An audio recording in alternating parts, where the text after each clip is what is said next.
¿Qué tal, chicos? Bienvenidos a la clase de crisis hipertensiva. Me he guiado de la guía 2020 de la Sociedad Internacional de Hipertensión junto con la guía americana, que es el apoyo de esa sociedad internacional, y también de la guía 2018 europea para el diagnóstico de hipertensión y un artículo interesante, ok, que es el manejo de las emergencias hipertensivas.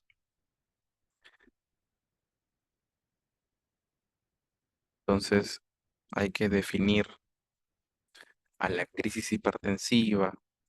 Ya, hay varias definiciones, chicos, pero la que se acepta acá en el Perú y la que se utiliza en el Perú es de la Guía Europea del 2018, ¿sí? Una presión arterial sistólica mayor de 180 y o, ya, y o una presión diastólica mayor de 110. En otras guías te van a decir mayor de 120, ¿ok? Entonces, la crisis hipertensiva es una elevación súbita de la presión arterial y además de súbita hay que colocarle ahí, es que persiste. Y como es persistente, me puede hacer daño orgánico, ¿ok? Daño orgánico. Ya, me puede hacer. Puede que no, puede que sí. Igual en cualquier de las formas, al ser persistente necesita tratamiento. Ya, tratamiento. ¿Ya, chicos?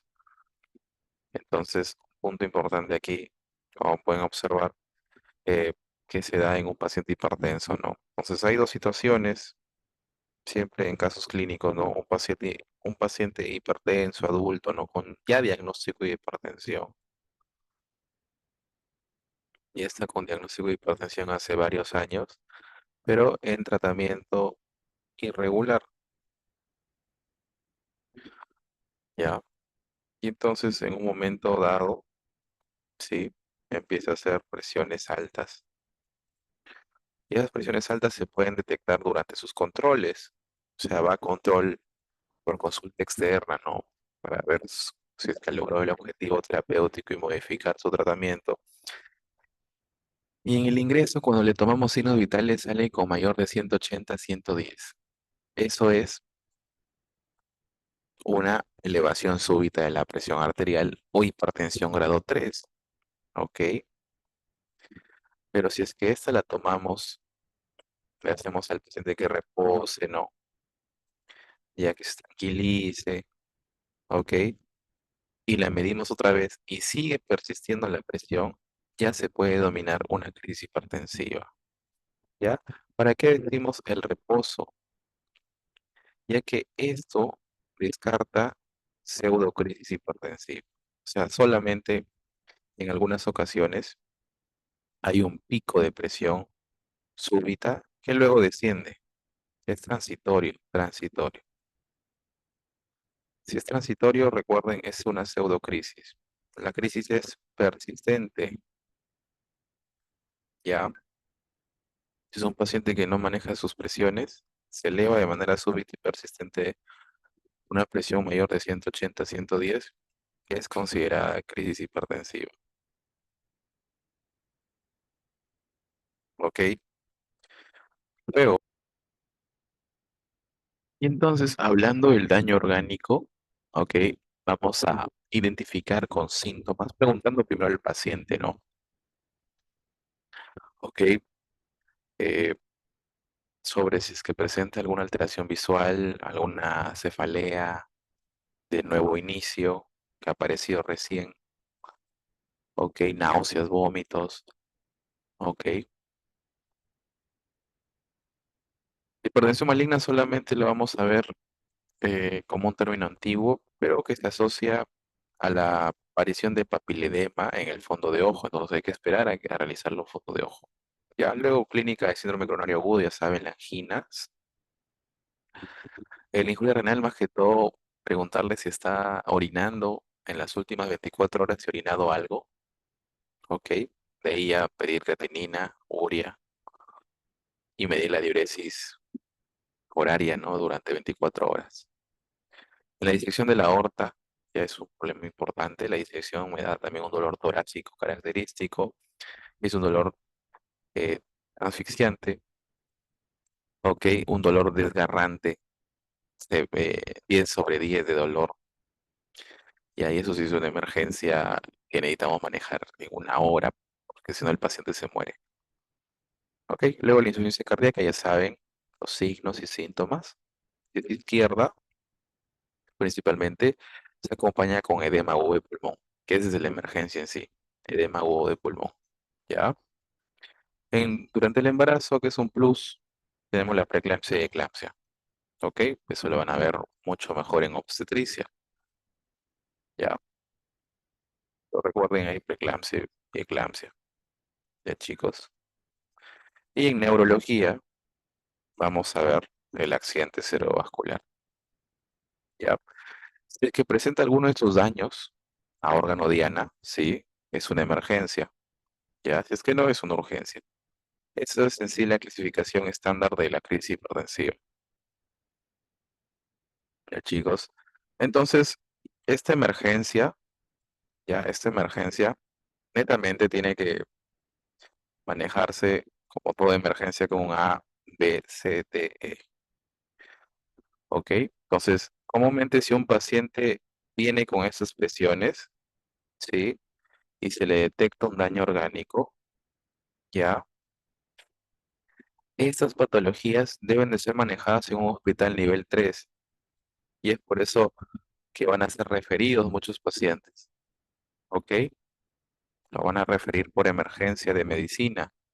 Y en medicina, cuando lleguen a emergencia y ustedes sean residentes, asistentes, etcétera, tienen que manejar con el ABCD.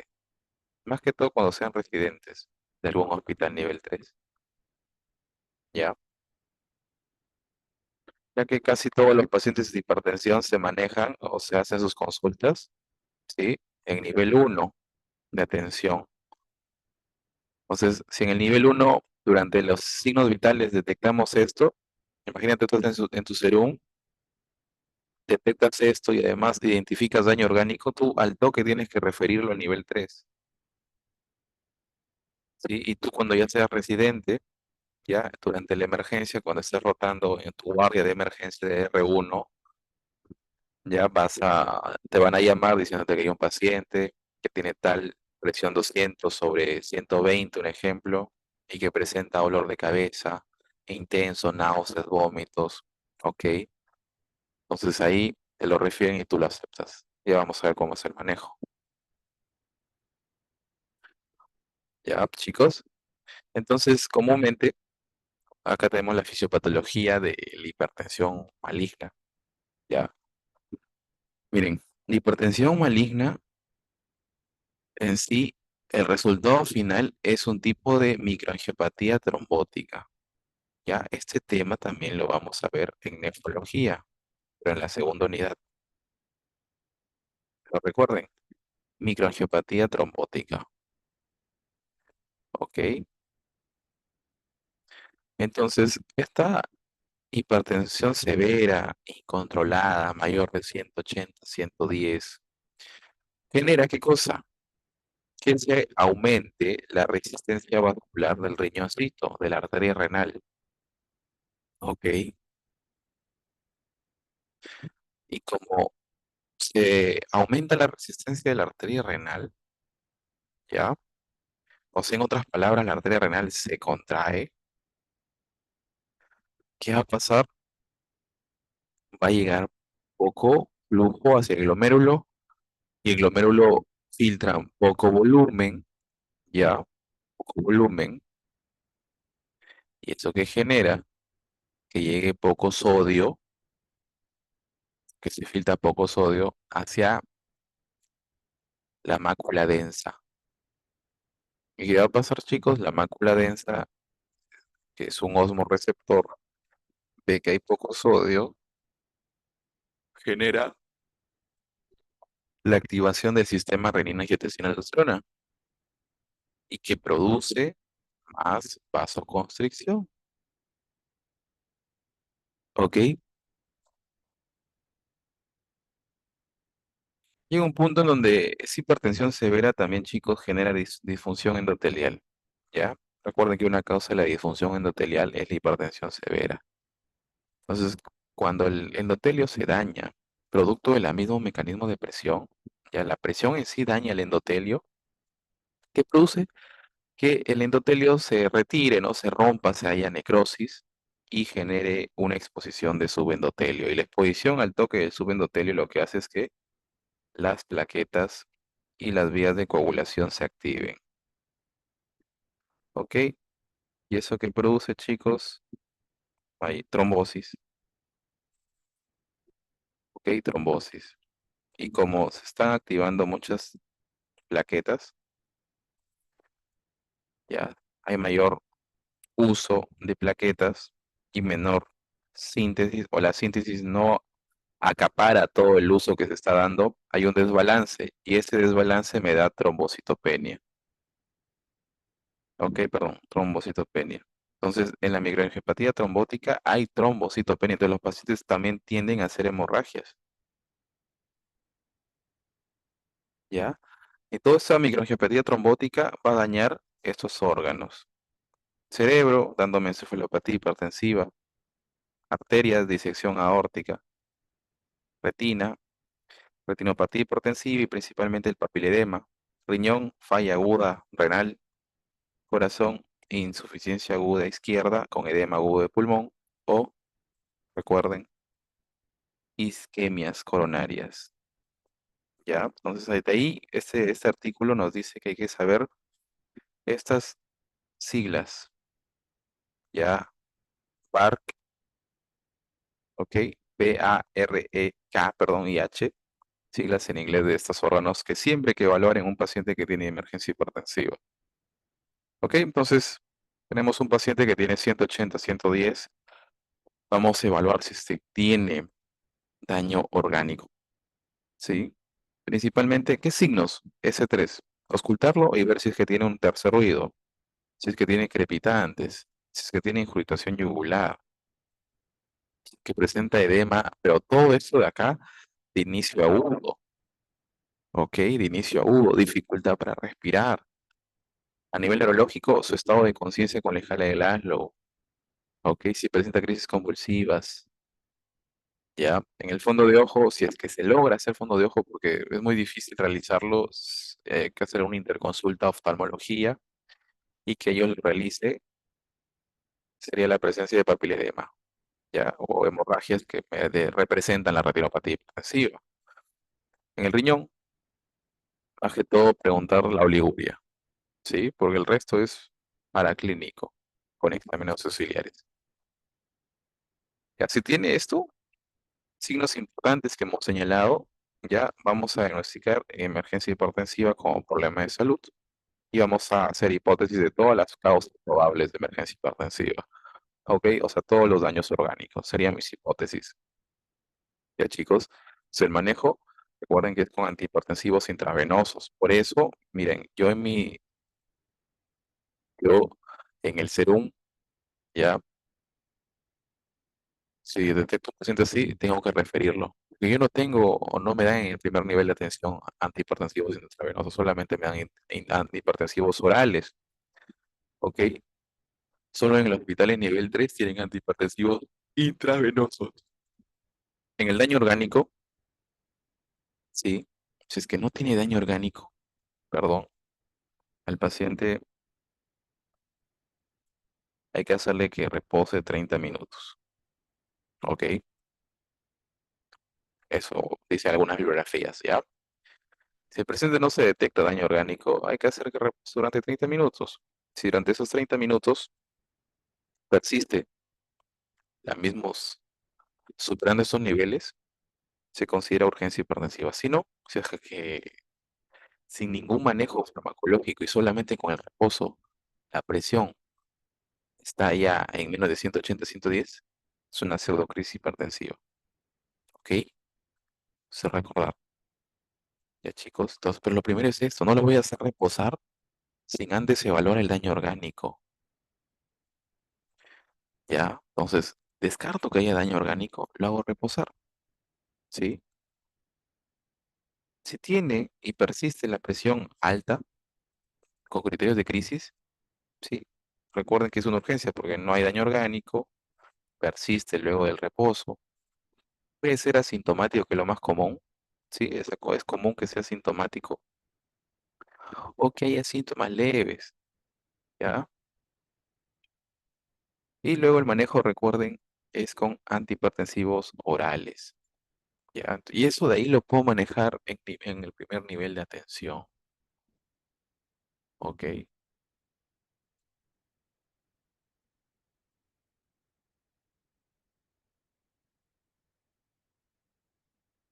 Entonces aquí también tenemos otro algoritmo, ya que nos recomienda una guía. Presión mayor de 180 a 110, ok. Tenemos una crisis. ¿Qué hay que hacer? Evidenciar daño orgánico con estas siglas. Recuerden, BARC, B, cerebro, A, arterias, R, retina, K de riñón de kidney y heart, ¿ok? En el cerebro que hay que evaluar e identificar ACV o stroke, ¿sí? Y lo otro, la encefalopatía hipertensiva. Entonces, recordar, chiquitos,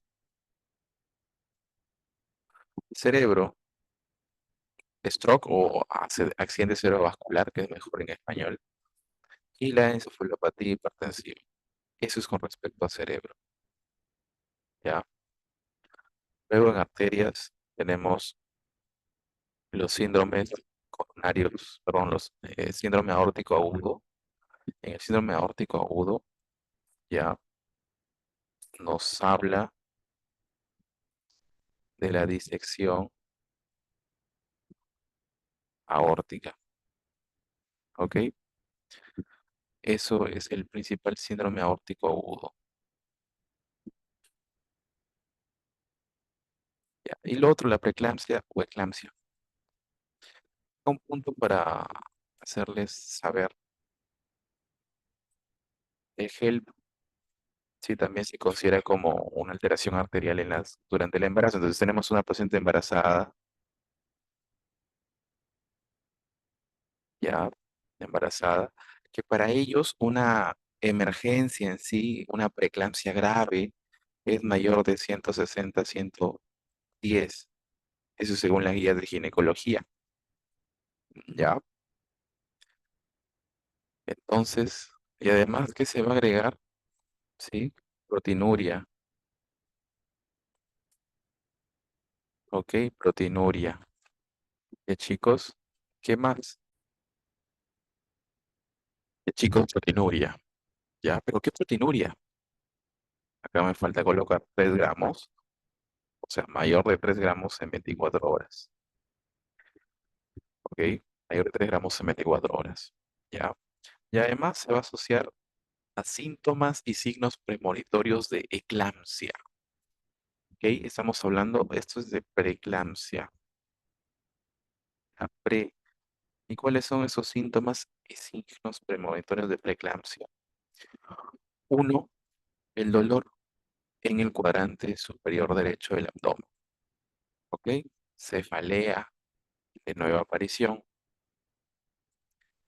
eh, alteraciones visuales como escotomas, las manchitas en la visión, visión borrosa, ¿ok? Y fotopsias, que son destellos de luz, sin que haya estímulo de luz o estímulo de destellos, ¿ok?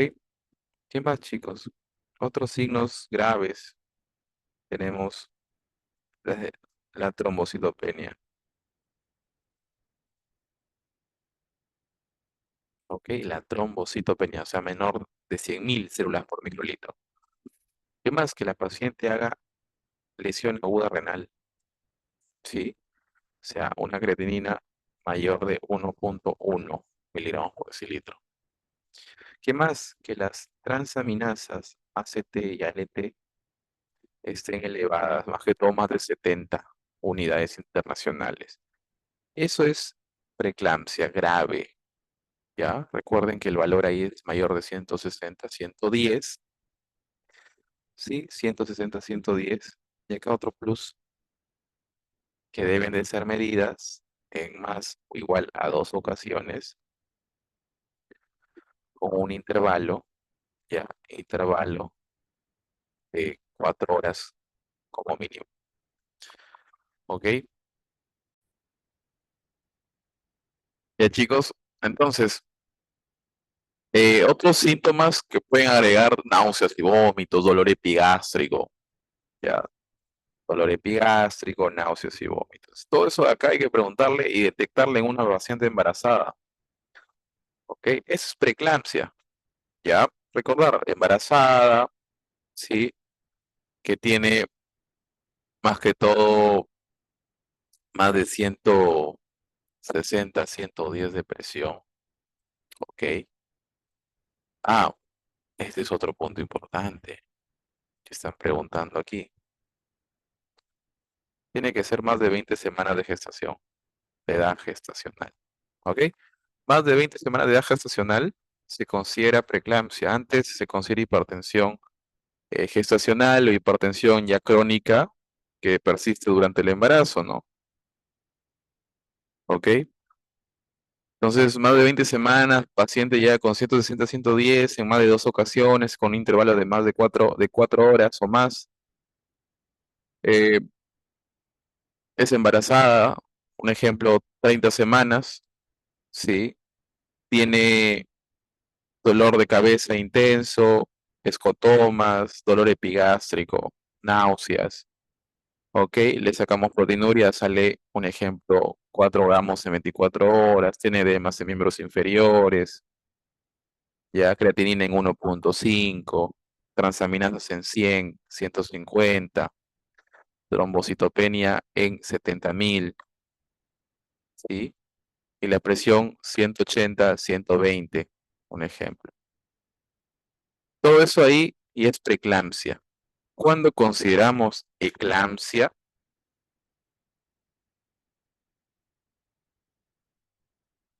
cuando mi paciente tiene todo lo que hemos dicho, ¿ya? Viene con todo esto viene. Pero ¿qué se agrega? ¿Qué agregamos?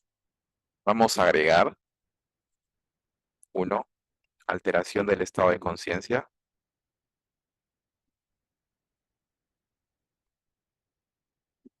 ¿ya? Y dos, crisis epilépticas, ¿ya? Entonces, alteración del estado de conciencia y crisis epilépticas. ¿Qué tipo de crisis? Convulsiones tónico-clónicas, ¿ok?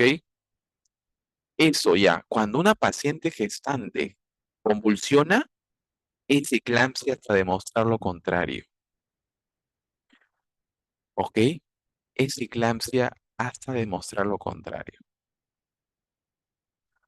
Ya chicos, eso es un resumen de lo que estábamos, bueno, lo que no van a ver completamente en cardio, si esto lo van a ver en obstetricia, ¿no? Pero para que sepan y participen si es que les preguntan sobre eso, ¿ok?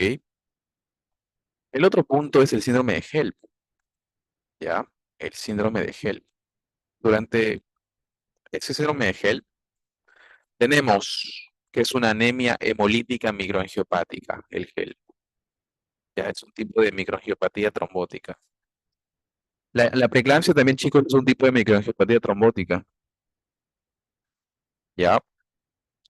Entonces, ¿qué vamos a tener en estos pacientes? Uno, la anemia hemolítica microangiopática, ya AHM.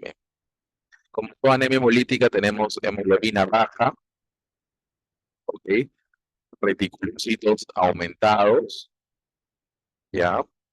Bilirrubina indirecta, elevada, indirecta, elevada, y el más importante, que son los eriquistocitos, en lámina periférica, ¿ok? Que son, en otras palabras, eritrocitos que están así, amorfos, delgados, ¿ok? Esos son la hemólisis, desarrolla estos tipos de esquistocitos. ¿Qué más? Vamos a agregar que tenga trombocitos, plaquetas disminuidas, menor de 100.000. ¿Qué más? Que las transaminasas estén mayor de 70. Y lo otro, que la LDH esté más de 600. ¿Ok? Con eso definimos síndrome de HELP. ¿Ya?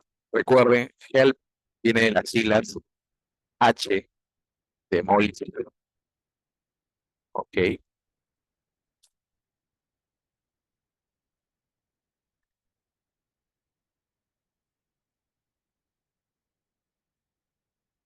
La EL de elevado LDH y la LP de low plaqueta, ¿no? De baja de plaquetas. ¿Ya? ¿Qué más tenemos aquí, chicos? Retina, principalmente detectar si es que mi paciente tiene grado 3 o grado 4 de retinopatía hipertensiva, ¿ok? ¿Y cómo detecto esto?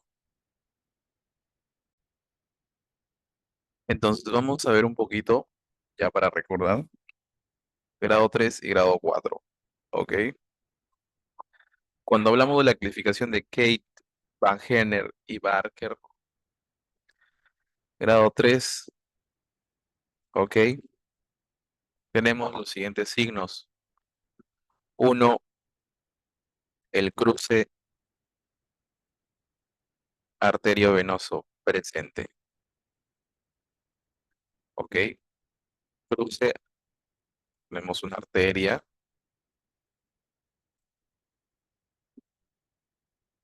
ya chicos, que pasa por encima de una vena. Y cuando esa arteria que ya está con alteración, recuerden, la hipertensión lo que hace es pesar, pesa. El pesar hace que la venita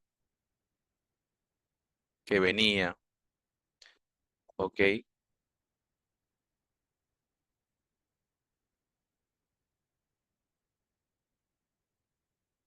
Se aplaste y desaparezca durante el cruce. ¿Ya chicos? Entonces tenemos una arteria que pasa por encima y luego tenemos una vena que desaparece cuando pasa esa arteria. ¿Ya? Eso es el cruce arteriovenoso. ¿Ok? La arteria, que es delgadita. Y entonces otro punto importante es que las arterias se vuelven más delgadas. ¿Sí? Como ven, esta arteria se conoce también en el grado 3 como arterias en hilo de cobre o de plata. ¿Ya? Y esta relación arteriovenosa en tamaño es en grado 4, en grado 3, perdón, 1, 4. O sea, la vena es 4 veces más grande que la arteria. Y normalmente, la vena es 2 veces más grande que la arteria. ¿Ok? No es que la vena crezca, sino que la arteria se contrae. ¿Ya? Esto es lo normal. ¿Qué más? Van a haber aparición de exudados algodonosos. ¿Ok?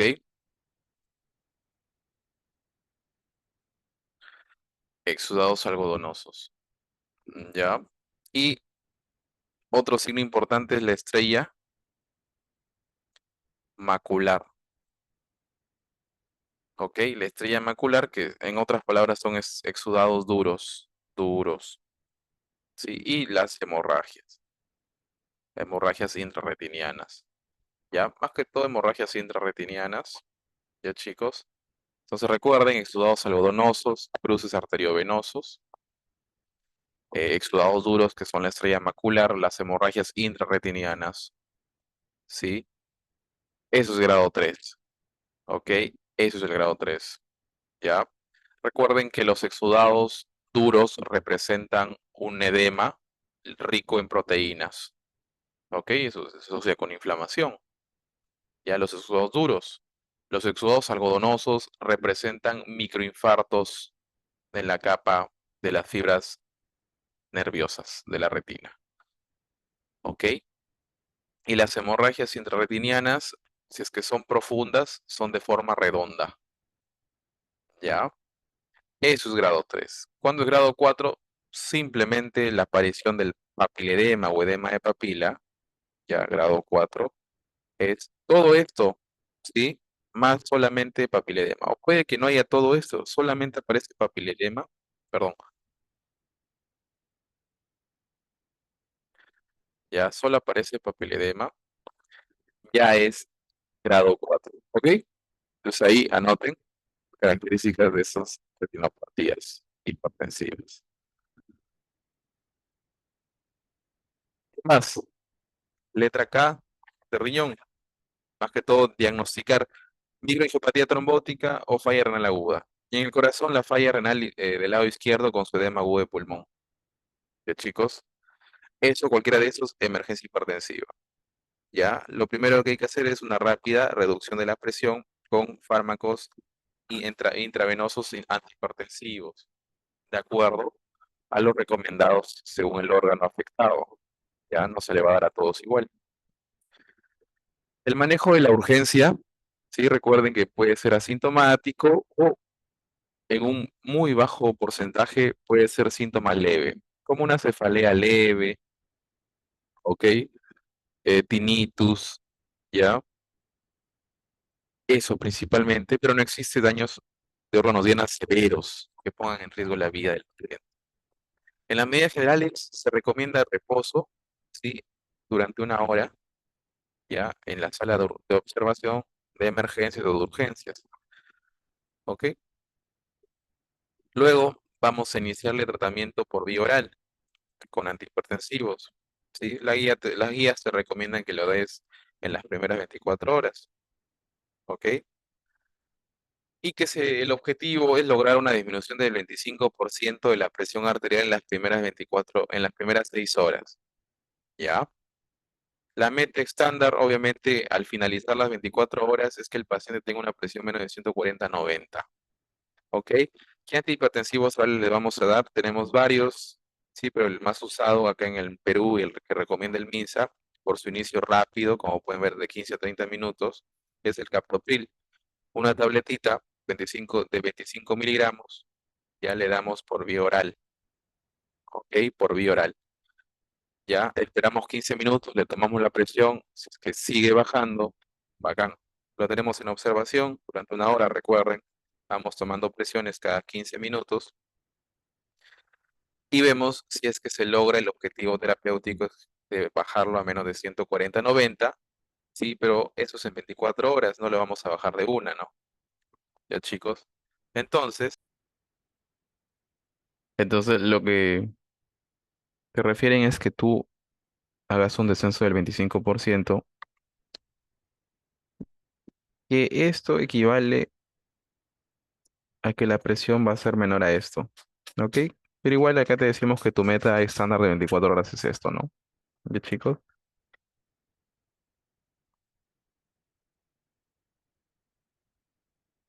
En una emergencia, en cambio, vamos a hacer el ABCDE, sí, al paciente que llega referido comúnmente. Ya el paciente va a llegar referido a nuestro hospital de nivel 3, ya coordinado. Decimos, vamos a realizar la vía aérea, vamos a ver si está ventilando y meterle oxígeno al paciente, si es que está desaturando. Ya, vamos a canalizarle, si eso es obligatorio, 2 vías, porque le vamos a meter, recuerden, antihipertensivos intravenosos. Ok, vamos a evaluar otra vez la exploración neurológica y vamos a valorar la escala de Glasgow, ¿ya? Y si es que tiene condiciones aplicarlas. Un diazepam, ¿sí? Luego vamos a monitorizar completamente los signos vitales, ¿ya? Y vamos a empezar con el tratamiento antihipertensivo endovenoso según la etiología, ¿sí? Recuerden que hay que iniciar de manera inmediata antihipertensivos endovenosos. Ya, aquel punto importante es que no hay que disminuir más del 25% de la presión que le llegó, ¿ok? Porque si no el paciente me hace shock o baja la presión rápido y este shock. Entonces aquí tenemos una presión de grado 3, o sea, mayor de 180, 110. ¿Ok? Entonces vamos a empezar. Cerebro, ¿tiene síntomas neurológicos? No, sí. Si tiene síntomas neurológicos, se puede identificar con una tomografía, la ACV, ¿ya?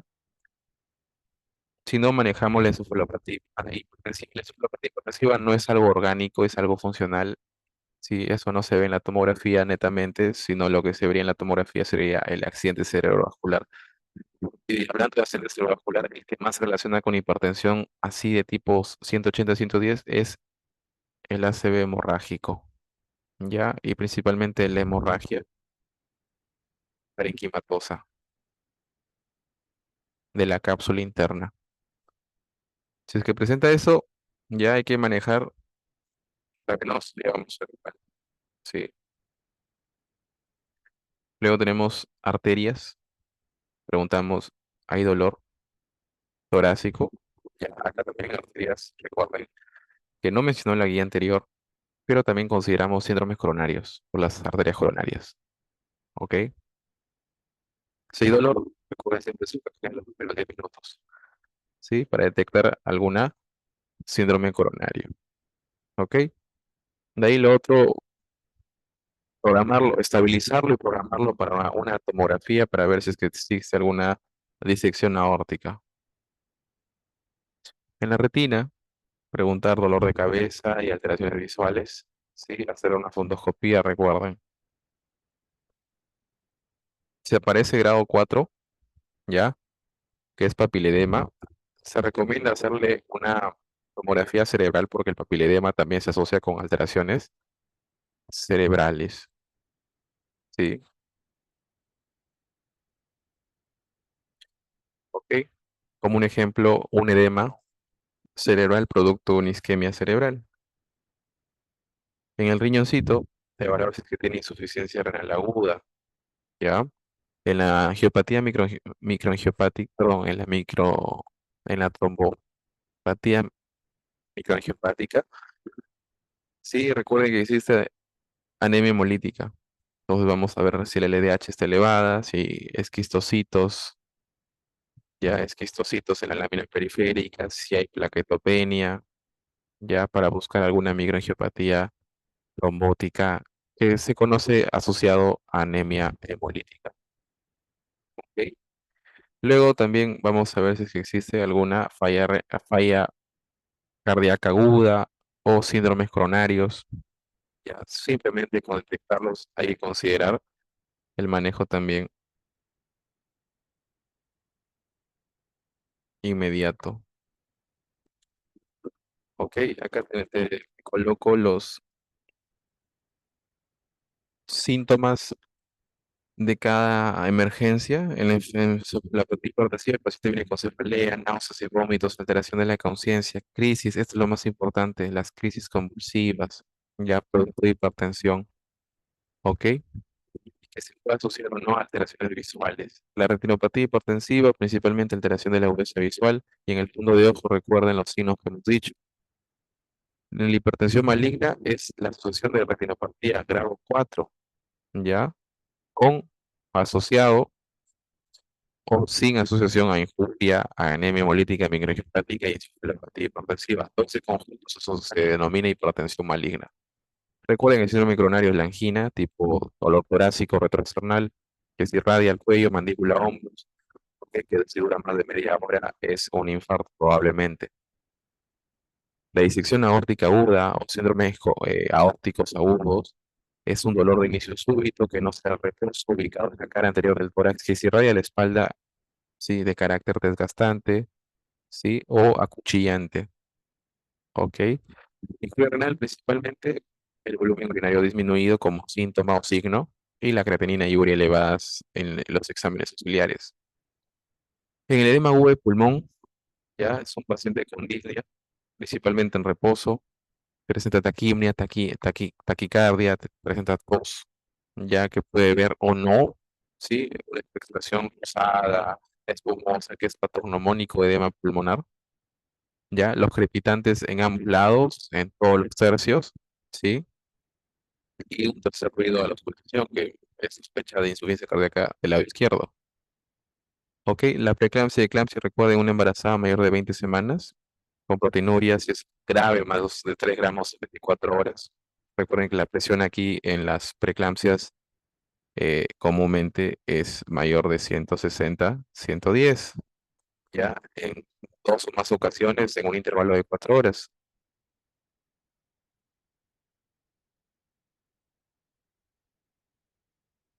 Ok, y que se asocia con trombocitopenia, con insuficiencia renal aguda, con síntomas premonitorios de eclampsia.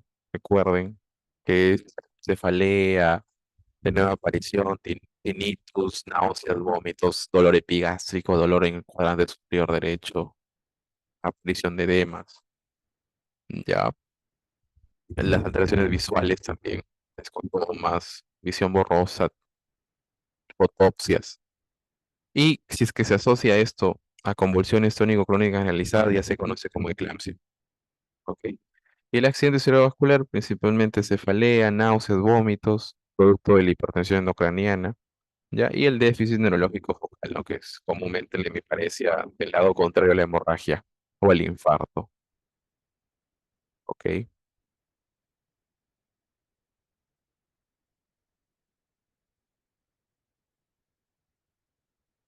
¿Qué te dice la Asociación Americana de Hipertensión con respecto al manejo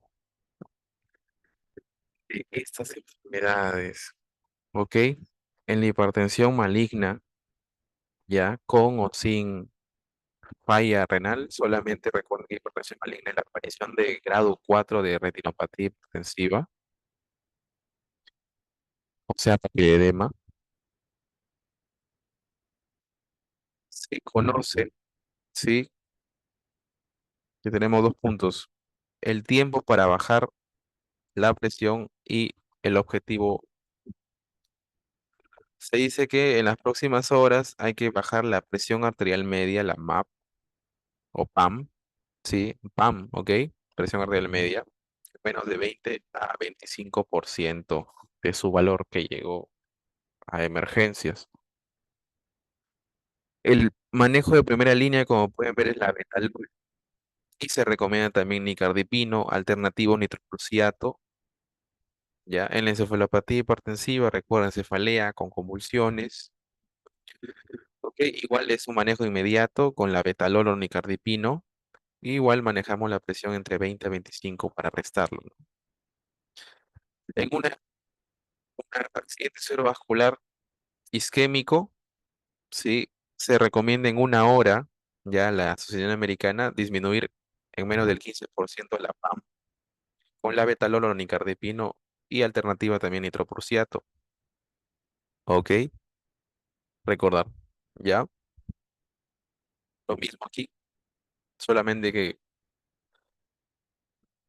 vamos a tener que en el accidente cerebrovascular hemorrágico, sí, manejo inmediato, ya casi se recomienda en estándares una presión sistólica menor de 130 y una presión ya 10, perdón, una diastólica menor de 130 y una sistólica menor de 180. Ok, perdón. La presión arterial sistólica tiene que estar entre 130 como mínimo y 180 como máximo. Eso es lo que nos quiere decir la guía americana. Ok. Manejo inicial, la betalol, micardipino. Ya en los eventos coronarios agudos, sí se recomienda tener una presión sistólica menor de 140 de manera inmediata, manejarlo con la betalol. Ya, obviamente para el dolor nitroglicerina, que también sirve como antihipertensivo. En el edema agudo de origen cardiogénico, igual, manejo inmediato, la presión sistólica menor de 140 y se puede manejar con nitroprusiato o nitroglicerina, ¿ok? O con un diurético de asa como la furosemida. En el evento aórtico agudo, como es la disección aórtica, es el manejo inmediato y es el objetivo, es pregunta de examen, no es el objetivo de terapéutico más bajo, porque pedimos que el paciente tenga una presión menor de 120, ¿sí? Y una frecuencia cardíaca menor de 60, ¿ok? Y eso se puede lograr con esmolol y nitroprusiato, ya como manejo de primera línea. Y para preeclampsia, eclampsia y síndrome de Hell, se recomienda una presión sistólica menor de 160 y una diastólica menor de 105. ¿Sí? Acá podemos utilizar labetalol, nicardipino y sulfato de magnesio para prevenir convulsiones.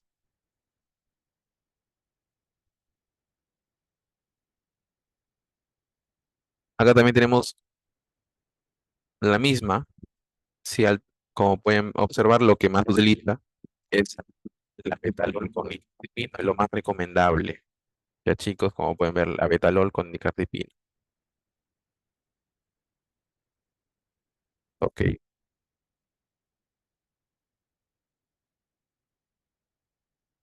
En la Sociedad Europea ya te dicen hipertensión maligna con o sin insuficiencia renal aguda.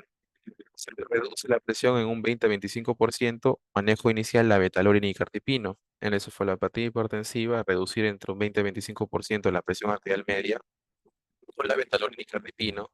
En un evento coronario agudo, una presión menor de 140, ya una sistólica menor de 140 con nitroglicerina o la betalol. El edema agudo de pulmón cardiogénico, también menos de 140, con nitroglicerina y furosemida, ¿ok? La disección aórtica aguda, reducir la presión en menos a 120 y una frecuencia cardíaca en menos de 60. Ya es lo más bajo que se recomienda en esta patología, bajar la presión, ¿ok? En la preeclampsia, eclampsia y síndrome de HELP, reducirla a menos de 160 a 105, ¿sí? Con la vitalol y sulfato de magnesio. ¿Ya? Y el manejo más importante es la consideración del parto. ¿Por qué? Porque la placenta es la que tiene los vasos placentarios anormales y es la que eleva la presión. Entonces, al quitar la placenta durante el parto, principalmente durante la cesárea, porque lo que se indica es cesárea de emergencia, es donde ya la paciente disminuye sus valores de hipertensión. ¿Ok? Entonces tenemos el abetalol como el principal antihipertensivo actualmente recomendado. Su inicio de acción es a 5 o 10 minutos, su duración es de 3 a 6 horas, su dosis en un bolo intravenoso de 0,25-0,5 miligramos por kilogramo. ¿Ok? Las contraindicaciones es que el paciente tiene alguna bloqueo o insuficiencia cardíaca.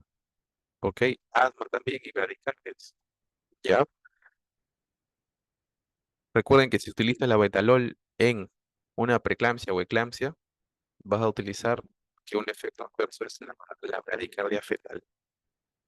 El nicardipino, igual inicio de acción de 5 a 15 minutos, duración de la acción es de 30 a 40 minutos, ya se utiliza de 5 a 15 miligramos por hora en una infusión intravenosa, ya.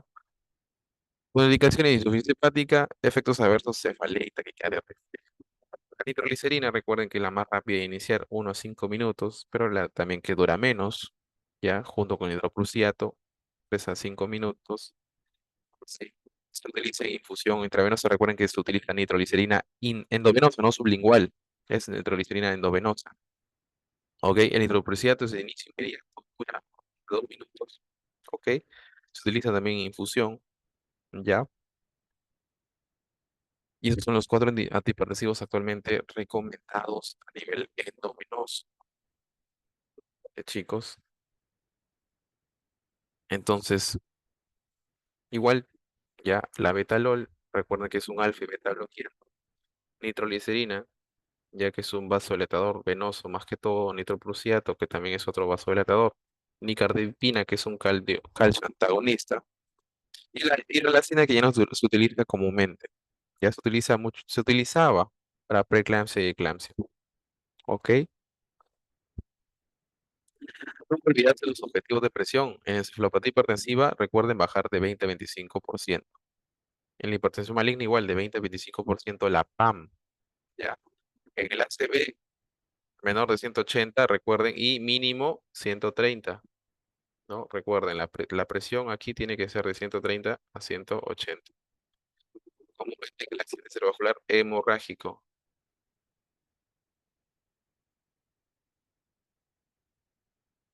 ¿Ok? La preeclampsia y eclampsia menor de 160 a 105.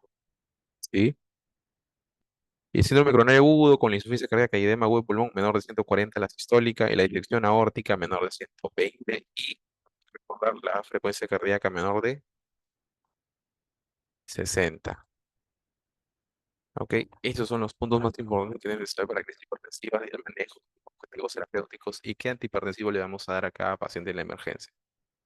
Gracias, nos vemos en la siguiente clase.